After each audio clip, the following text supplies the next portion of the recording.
Chegamos aí ao nosso quarto vídeo da série onde nós estamos resolvendo exercícios da lista 1 da disciplina de Física Conceitual para Engenharias.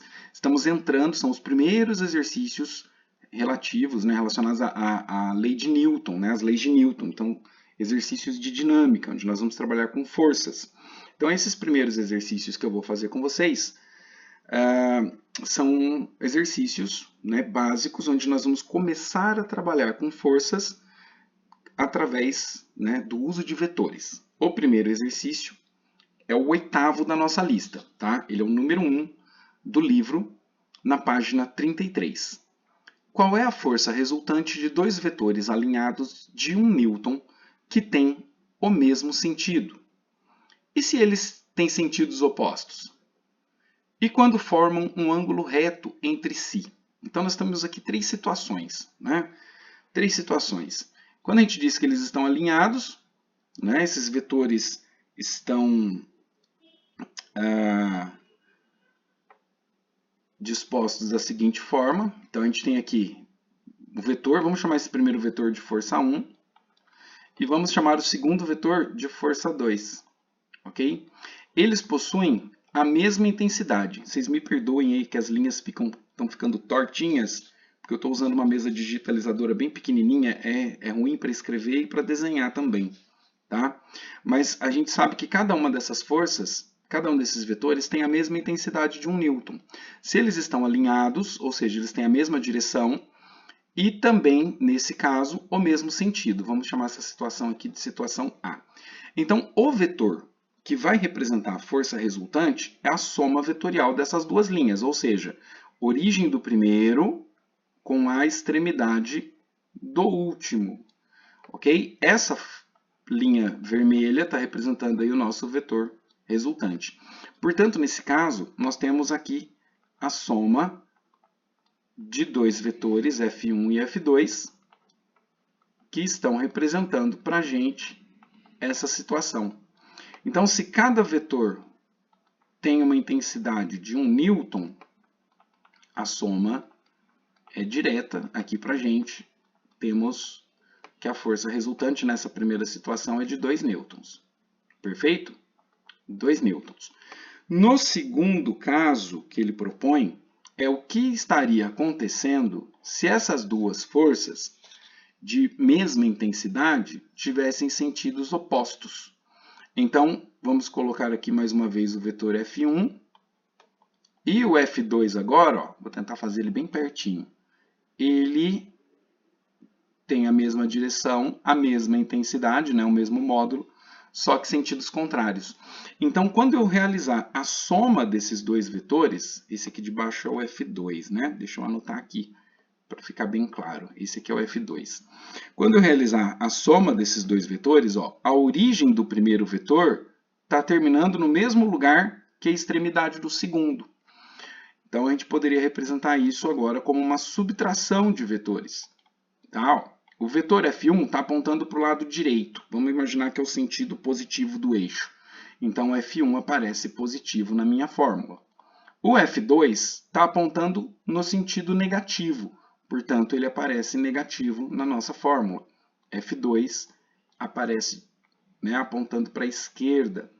Então, a soma de 1 newton com 1 newton, no caso aqui uma subtração, vai resultar que a força resultante da atuação dessas duas forças F1 é um vetor nulo, vale zero.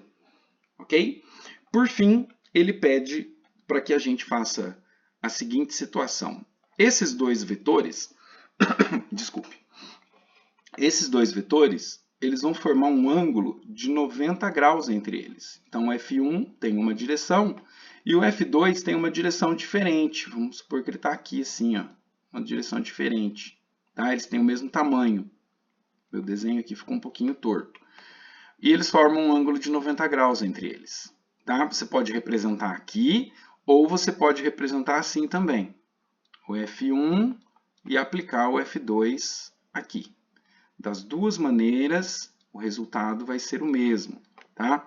Então, o que acontece aqui é que esses dois vetores de mesmo tamanho, e que formam um ângulo de 90 graus, ao serem somados, ó, origem do primeiro vetor com a extremidade do último. Então, a nossa força resultante está aqui e o ângulo de 90 graus aparece aqui. Então, se a gente observar, nós temos um triângulo retângulo, né? Opa, força resultante, faltou a perninha do R. Então, triângulo retângulo, quadrado, né? A gente pode utilizar o teorema de Pitágoras. O quadrado da hipotenusa, que está aqui representado pela força resultante, é igual à soma dos quadrados dos catetos. Então, F1 ao quadrado mais F2 ao quadrado.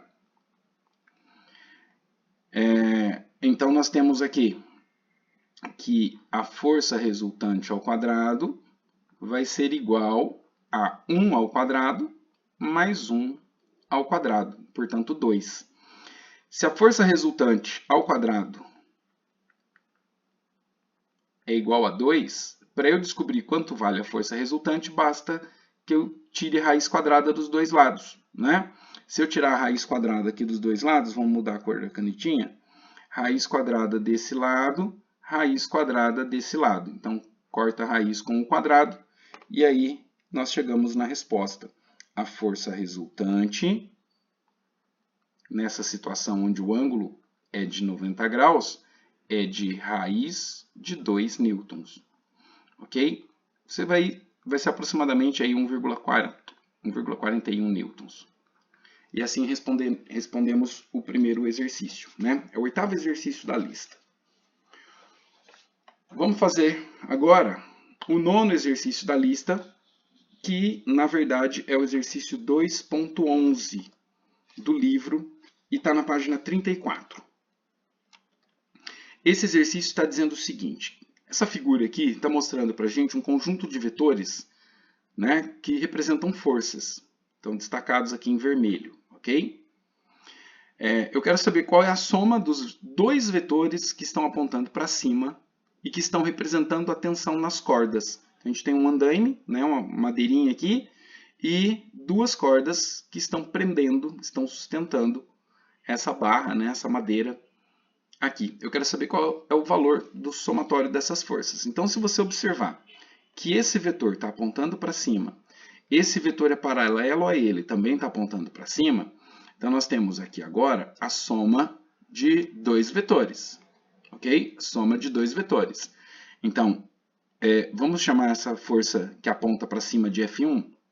O F1 vai ser representado pela soma dos 900 do vetor da esquerda com os 400 do vetor da direita. Portanto, a força que aponta para cima e que está representando as tensões nas cordas, né, é de 1.300 newtons.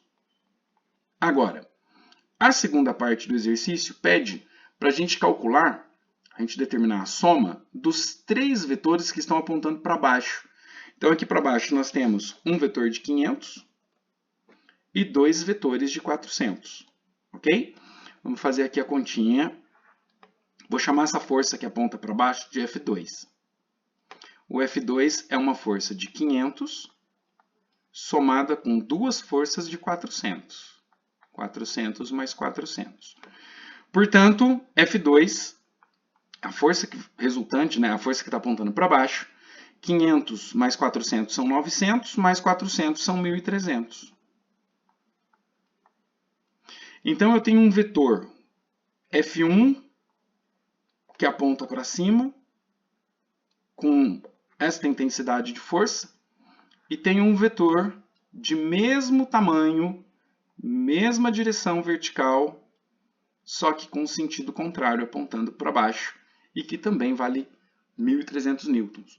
E aí a pergunta final é: qual é a soma vetorial de todos os vetores? Ou seja, do vetor que aponta para cima, que eu chamei de F1, e do vetor que aponta para baixo, que eu chamei de F2.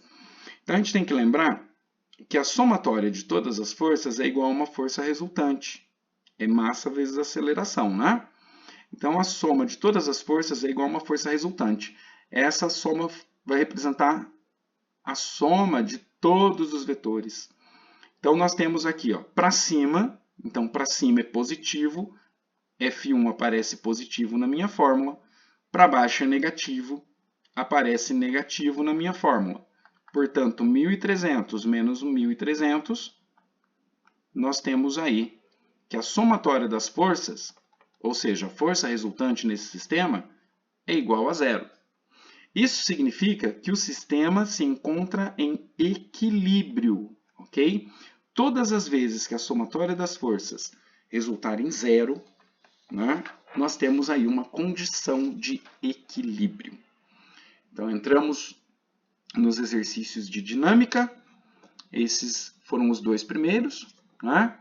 E amanhã eu libero mais um vídeo para vocês com alguns exercícios de dinâmica, onde nós vamos começar a aprofundar um pouquinho mais no cálculo com vetores, né? com forças representadas através de somas vetoriais.